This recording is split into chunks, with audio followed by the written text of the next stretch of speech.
अभिवादन। आज हम एक बहुत आम लेकिन ज़रूरी सवाल पर बात कर रहे हैं। अक्सर हम सोचते हैं या शायद महसूस भी करते हैं कि हमारी कोशिशें कामयाब क्यों नहीं हो पाती। क्या ये बस किस्मत का खेल है या कुछ और भी है?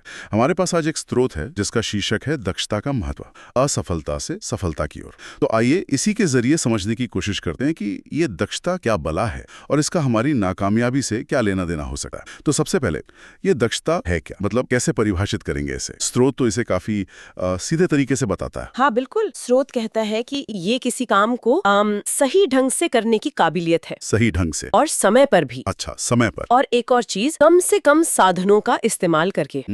सही ढंग, सही समय और कम साधन। हाँ, ये तीनों चीजें मिलकर दक्षता बनती हैं। लेकिन कई बार लगता है कि दक्षता मतलब बस तेजी से काम खत्म करना है। क्या ये सही है? नहीं नहीं, बिल्कुल नहीं। और मेरे ख्याल से स्रोत इसी गलत फहमी को दूर करना चाहता है। तेजी एक हिस्सा हो सकती है, पर अगर काम सही ढंग से नहीं हुआ या उसमें साधन जरूरत से ज्यादा लग गए तो वो दक्षता नहीं कहलाएगी। समझ गया। मतलब सिर्फ काम पूरा होना काफी नहीं है, कैसे हुआ ये महत्वपूर्ण है। बिल्कुल। तो फिर जब ये काबिलियत मतलब ये दक्षता नहीं होती, हाँ। तब क्या होता है? हाँ, तो स्रोत इसी पर आता है। वो कहता है कि जब दक्षता की कमी होती है तो कोशिशें अक्सर बिखर सी जाती हैं। बिखर जाती है मतलब फोकस नहीं रहता, वक्त बर्बाद होता है, और जो नतीजा हम चाहते हैं वो नहीं मिल पाता। तो इसका सीधा असर काम की क्वालिटी पर पड़ता होगा, है ना? क्वालिटी पर तो पड़ता ही है, पर एक और बात है जिस पर स्रोत इशारा करता है, आत्मविश्वास। आत्मविश्वास, वो कैसे? देखिए, जब आप बार बार मेहनत करते हैं पर नतीजा नहीं मिलता या वैसा नहीं मिलता जैसा सोचा था, तो धीरे धीरे खुद पर शक होने लगता है। हाँ, ये तो होता है। लगने लगता है कि शायद मैं ये काम कर ही नहीं सका या सकती, जबकि हो सकता है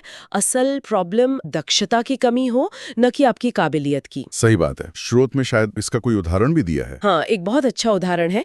जैसे मान लीजिए कोई बिना धार वाली कुल्हाड़ी से लकड़ी काटने की कोशिश कर रहा है। बिना धार वाली कुल्हाड़ी से? हाँ, सोच सकता हूँ। तो क्या होगा? मेहनत तो बहुत लगेगी, है ना? पसीना भी आएगा, थकान भी होगी। पर लकड़ी या तो कटेगी ही नहीं या बहुत बहुत बेढंगे तरीके से कटेगी। मतलब नतीजा लगभग सिफर। ये तो बहुत सटीक उदाहरण है। हाँ, तो स्रोत कहता है कि बिना दक्षता के किसी काम में जुटना बिल्कुल वैसा ही है। आप मेहनत कर रहे हैं, थक रहे हैं, निराश हो रहे हैं, पर सफलता हाथ नहीं लग रही। और ये सिर्फ शारीरिक थकान नहीं होती होगी? नहीं, बिल्कुल नहीं। ये मानसिक रूप से भी बहुत थका देता है। वो हताशा जो आती है ना, वो ज्यादा खतरनाक है।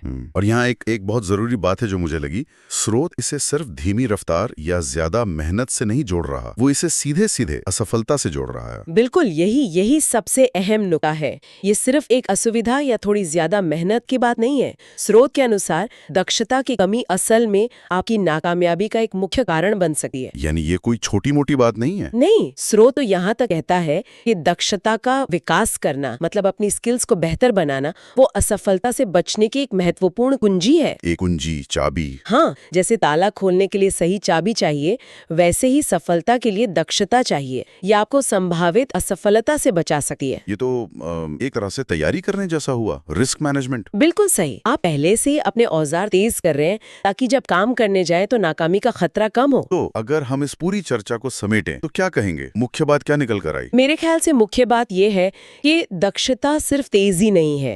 ये एक पूरा नजरिया है। इसमें सही तरीका, सही समय, साधनों का सही इस्तेमाल, और तब जाकर मनचाहा नतीजा। ये सब जुड़ा हुआ है। और अगर इस चेन में कोई भी कड़ी कमजोर हुई तो असफलता का दरवाजा खुल सकता है। सीधी सी बात है। हाँ।